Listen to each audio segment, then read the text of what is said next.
আজকের গল্প সজনীকান্ত দাশের রচিত রিক্সাওয়ালা।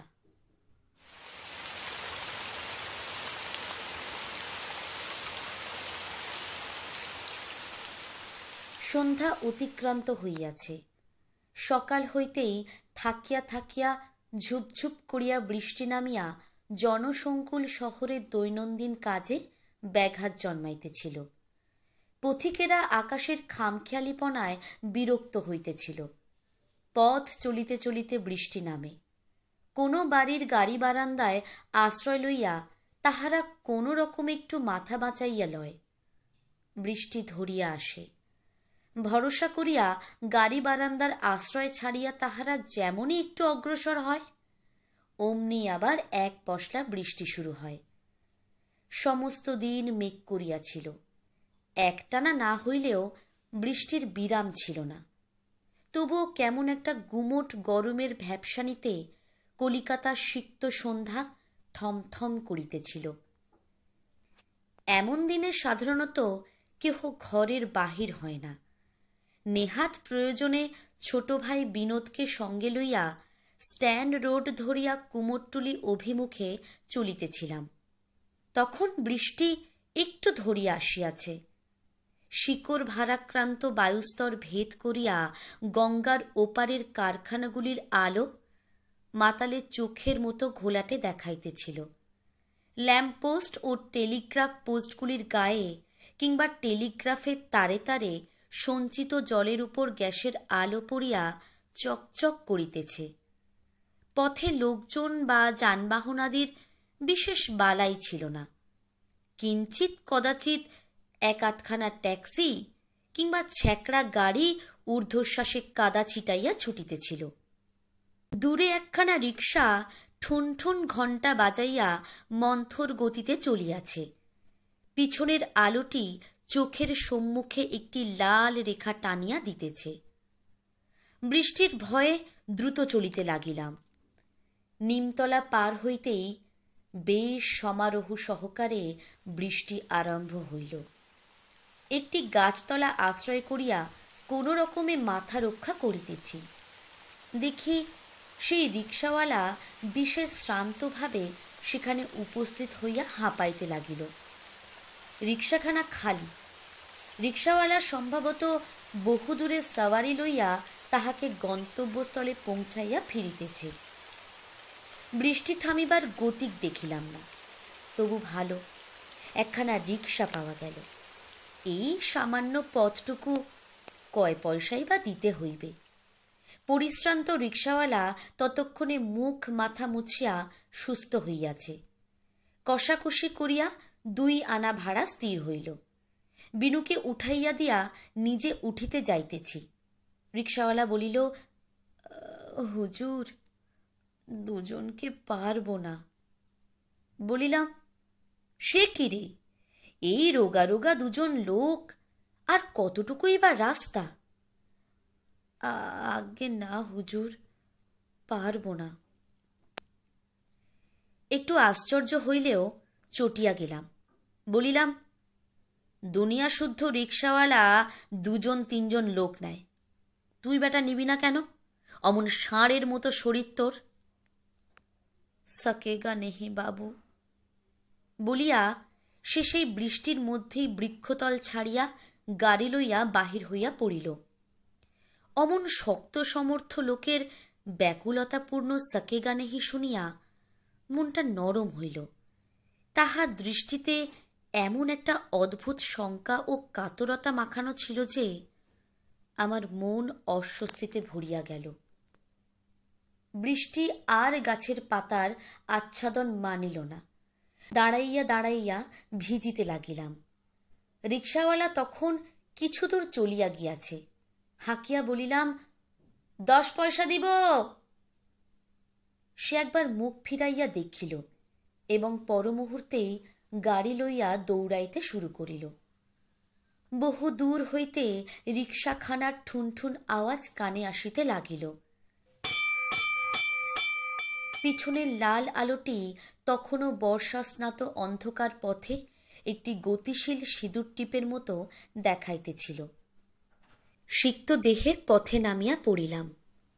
সেদিন শ্রাবণ নিশীথিনীর গাঢ় তমিশ্রা ভেদ করিয়া একটি কঠোর মুখের মলিন বেদনাকাত দৃষ্টি আমার মনে ঘুরিয়া ফিরিয়া জাগিতে লাগিল। কিছুদিন পরের কথা, এলফিনস্টোন পিকচার প্যালেসে ছবি দেখিয়া একটি পরিচিত লোকের অপেক্ষায় হক সাহেবের বাজারের কোণে দাঁড়াইয়াছিলাম।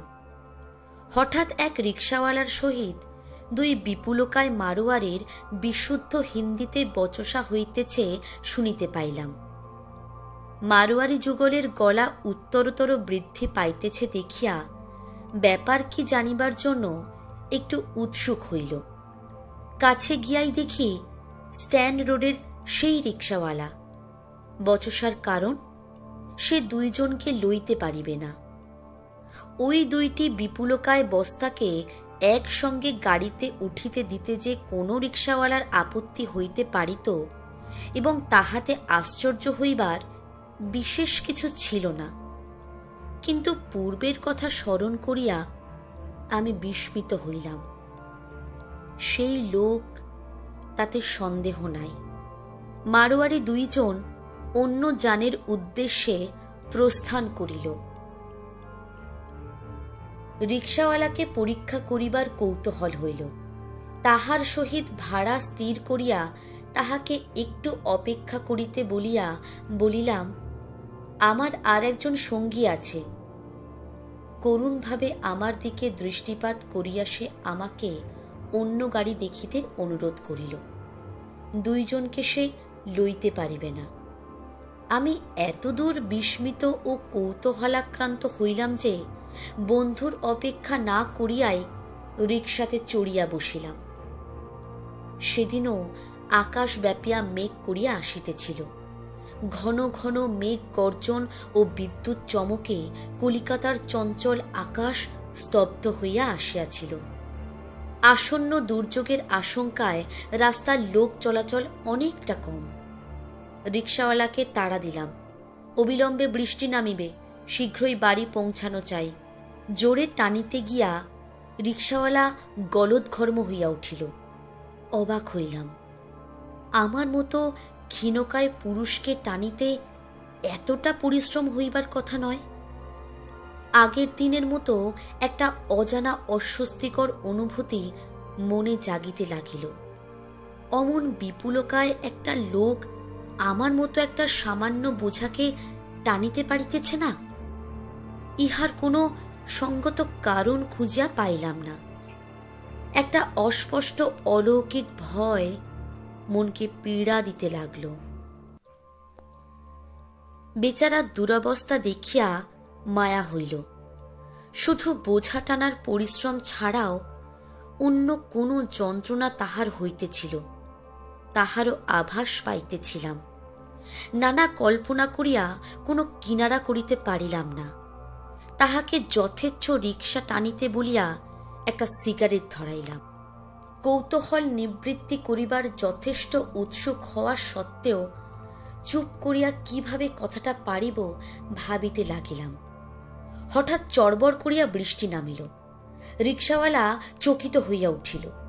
একটা বাড়ির গাড়ি বারান্দার ধারে আসিয়া তাহাকে থামিতে বলিলাম।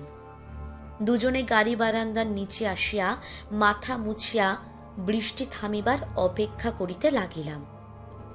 রিকশাওয়ালাকে একটা সিগারেট দিলাম। সে বিনীত সেলাম করিয়া সিগারেট লইয়া ফুটপাতের ওপর উবু হইয়া বসিয়া সেটিকে ধরাইল। আমি দাঁড়াইয়া রইলাম। মনের অদম্য কৌতূহল আমাকে ভিতর হইতে ঠেলা দিতে লাগিল।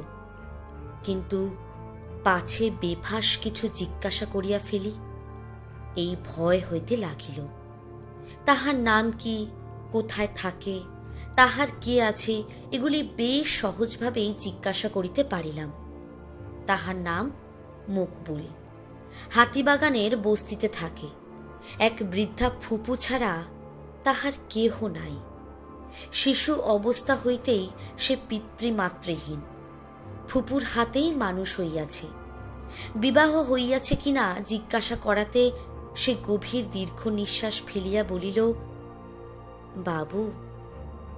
যে বোঝা তাহাকে নিরন্তর টানিয়া বেড়াইতে হইতেছে, তাহা লইয়াই সে অস্থির। ইহার উপর জরুর বোঝা বহিতে সে অক্ষম। বলিলাম, বুড়ি ফুপু ছাড়া তাহার কেহ নাই, অথচ অহরহ বোঝা বহিতে হইতেছে। ইহার অর্থ তো বুঝিলাম না। মকবুল চুপ করিয়া রহিল। আমি তাহাকে চিন্তা করিবার অবসর না দিবার জন্য বলিলাম, একটা বিষয়ে আমার ভারী কৌতূহল আছে। কিছুকাল আগে নিমতলা ঘাটের কাছে তাহাকে দেখিয়াছিলাম, আজও দেখিলাম। 2 দিনেই সে একজনের অধিক সাওয়ারি লইতে অস্বীকার করিয়াছে, অথচ সে দুর্বল নয়। ইহার নিশ্চয়ই কোনো কারণ আছে। যদি বিশেষ আপত্তি না থাকে তাহা হইলে। মকবুল চমকিয়া উঠিল। তাহার মুখ অস্বাভাবিক রকম বিবর্ণ হইয়া গেল। হাত দিয়া মাথার রক টিপিতে টিপিতে সে বলিল, বাবু, সে বড় ভয়ঙ্কর কথা, যে কথা মনে হইলেই সে আতঙ্কে শিহরিয়া ওঠে।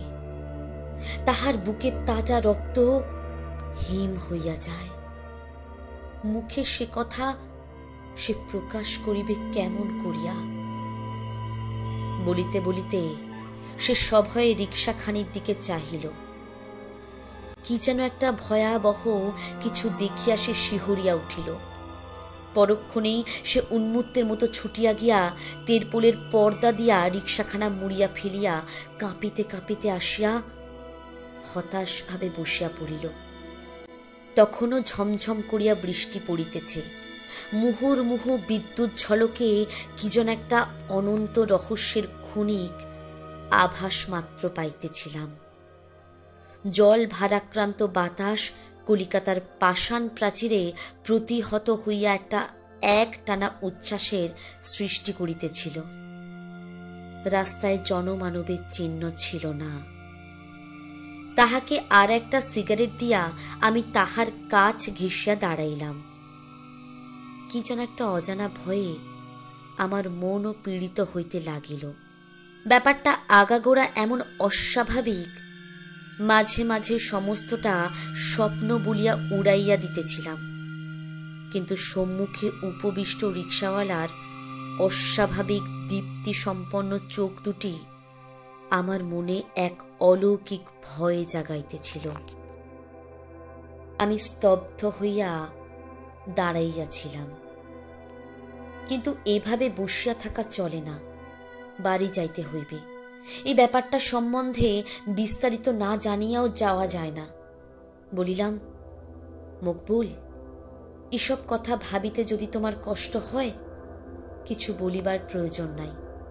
বৃষ্টি অনেকটা কমিয়া আসিয়াছে, এখন যাওয়া যাইতে পারে। সজোরে আমার পা দুইটি চাপিয়া ধরিয়া অধীরভাবে সে বলিয়া উঠিল, আর একটু দাঁড়ান বাবু। যে কথা 3 বছর ধরিয়া বলিবার জন্য আমি ব্যাকুল, অথচ কাহাকেও মুখ ফুটিয়া বলিতে পারিলাম না। আজ আমাকে বলিতে দিন, এই যন্ত্রণা সহিতে পারিতেছি না। নিবিড় সহানুভূতিতে চিত্ত ভরিয়া গেল। ভুলিয়া গেলাম আমি মকবুল অপেক্ষা সামাজিক হিসেবে শ্রেষ্ঠ লোক। তাহার সহিত এভাবে কলিকাতার রাস্তার ফুটপাতে দাঁড়াইয়া আলাপ করাটা আমার পক্ষে হীনতা সূচক। সেই ব্যথা ক্লিষ্ট মানুষটির গোপন কথা শুনিবার জন্য উৎকর্ণ হইয়া রহিলাম। মকবুল অতি ধীরে ধীরে থামিয়া থামিয়া হিন্দি মিশ্রিত বাংলায় যাহা বলিল এবং যাহা বলিল না, সবটুকু মিলাইয়া যাহা বুঝিলাম তাহাই ভাষায় লিপিবদ্ধ করিতেছি। মকবুল বলিল, বাবু, আমি আপনাকে ব্যাপারটা ঠিক বুঝাইতে পারিব কিনা জানি না। ঘটনাটা এমন অসম্ভব আর এমনই ভয়াবহ যে বিশ্বাস করা কঠিন। কিন্তু খোদার কসম বাবু, আমি একটিও মিথ্যা বলিব না। আমি আজ 3 বৎসর ধরিয়া এই গাড়িতে এক মৃত দেহের বোঝা টানিয়া বেড়াইতেছি। একজনের অধিক লোককে গাড়িতে তুলিয়া টানিতে পারিব কেমন করিয়া? আর একজন যে নিরন্তর আমার গাড়িতে বসিয়া আছে, তাহার নড়িবার শক্তি নাই। আমি তাহাকে বহন করিয়া লইয়া ফিরিতেছি। ইহার হাত হইতে আমার নিস্তার নাই। মৃতদেহ পচিয়া ভারী হইয়া গিয়াছে। আমি অহরহ দুর্গন্ধে অস্থির হইতেছি। মৃতদেহের ভার টানিয়া টানিয়া আমার সবল দেহ জীর্ণ হইয়া আসিল। এই অদৃশ্য শবদেহের ভারে আমি জর্জরিত হইয়া পড়িয়াছি। আমি আর বাঁচব না বাবু। মনে হইল উপকথা শুনিতেছি। মনে হইল কলিকাতার আবেষ্টনী ধোঁয়া হইয়া কোথায় মিলাইয়া গিয়াছে। জনশূন্য মরুভূমির মাঝখানে আমরা দুইজনে পড়িয়া আছি। এক অদ্ভুত অনুভূতিতে আমার সমস্ত চেতনা বিলুপ্ত প্রায় হইল। আমি স্তব্ধ হইয়া শুনিতে লাগিলাম। 3 বছর আগেকার কথা।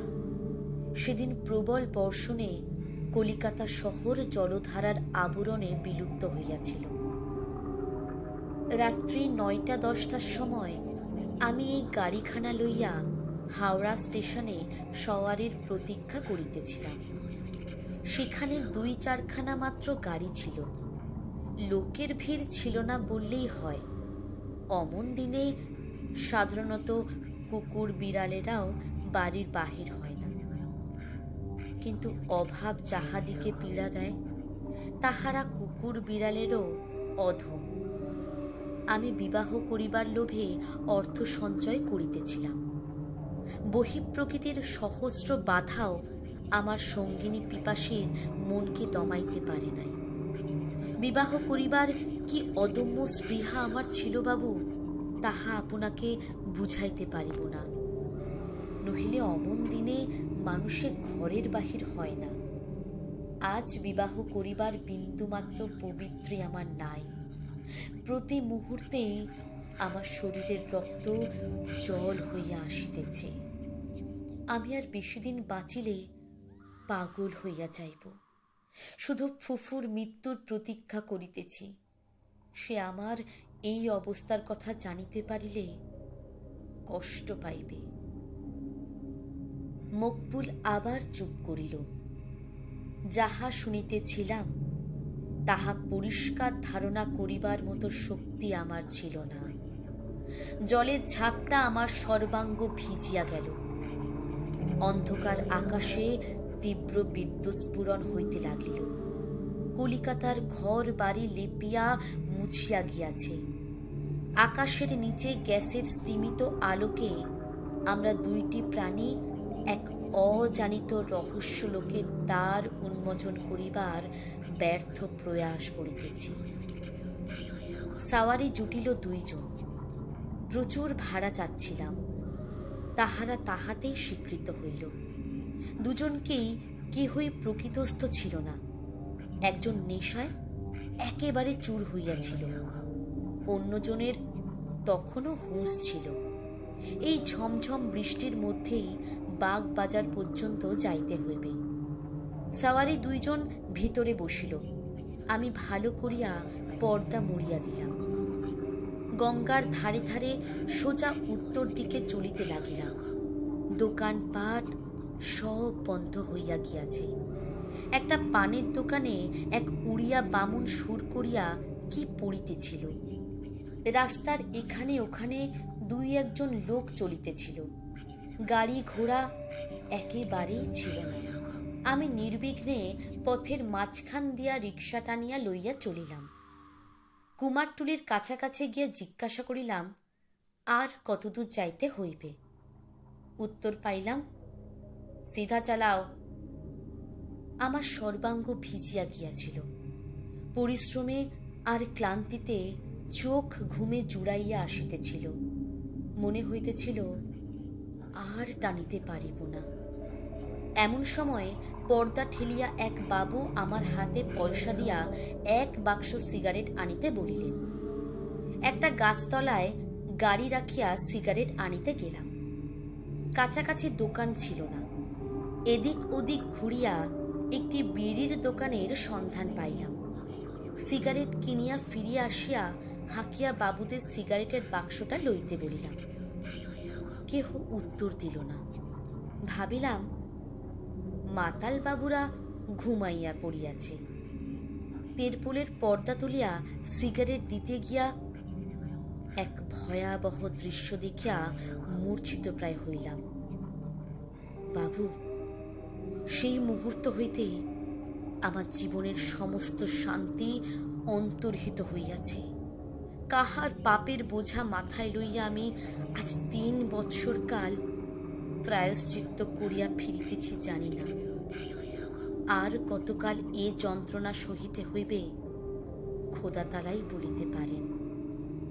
সামান্য আলো আসিতেছিল। দূরে গ্যাস পোস্ট।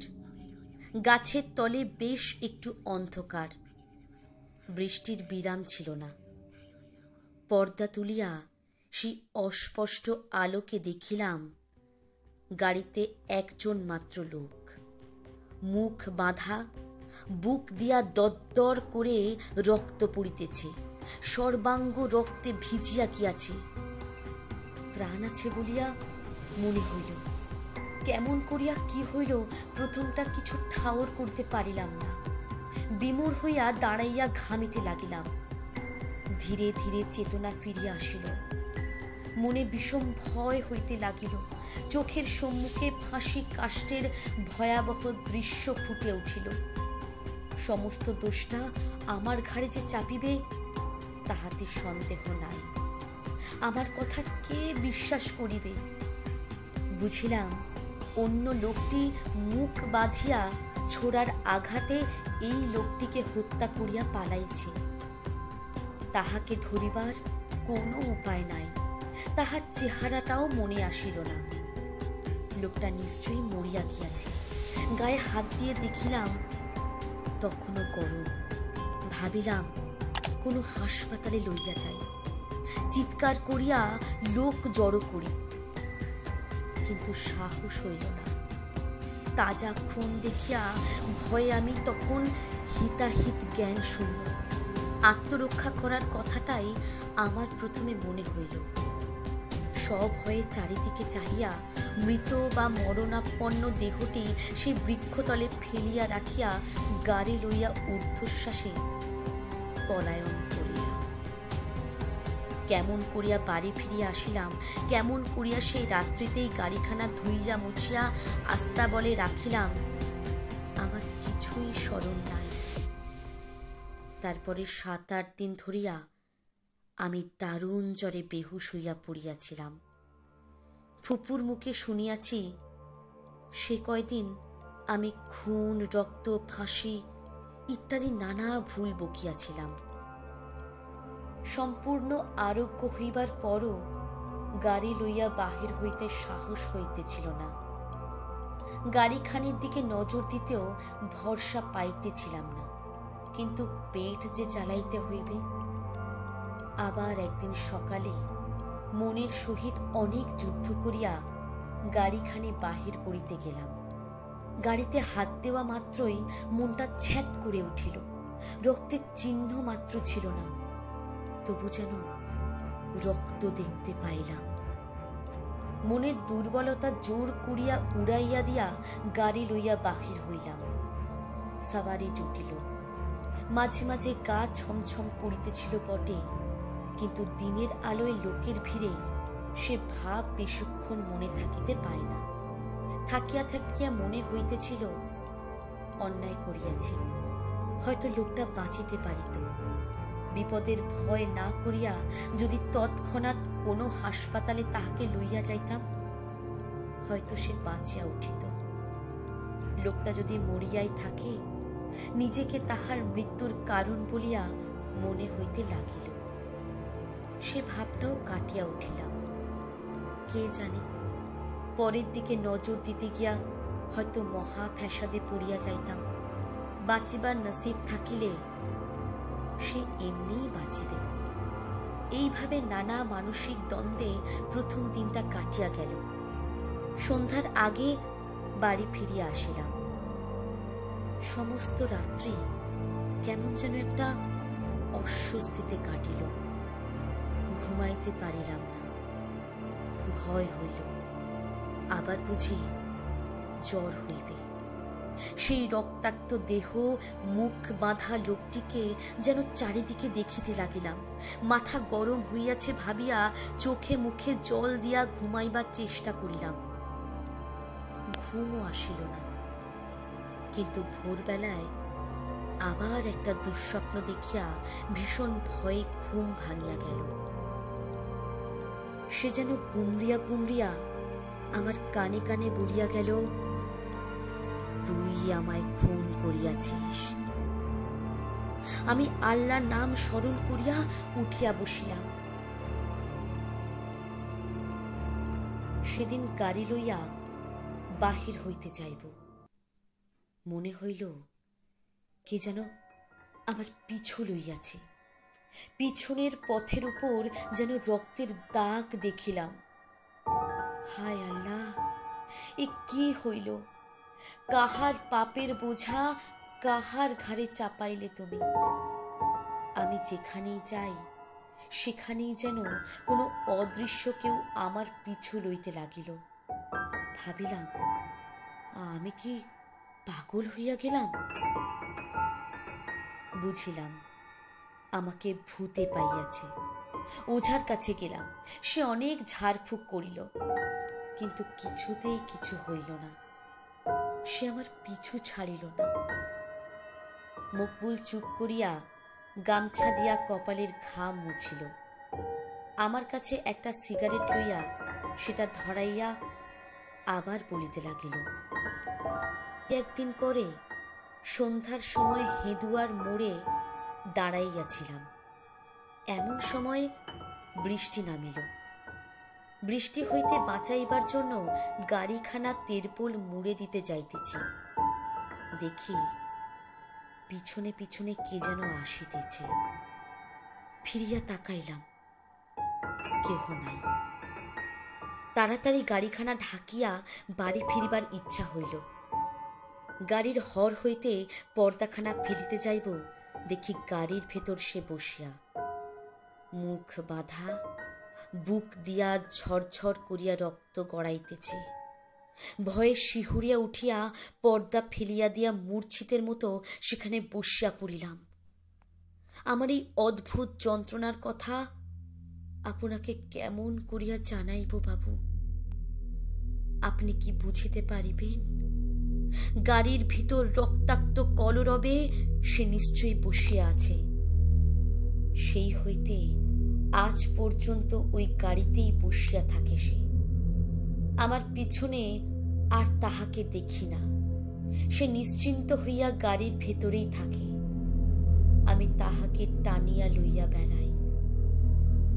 মকবুল চোখ বুজিয়া চুপ করিয়া রহিল।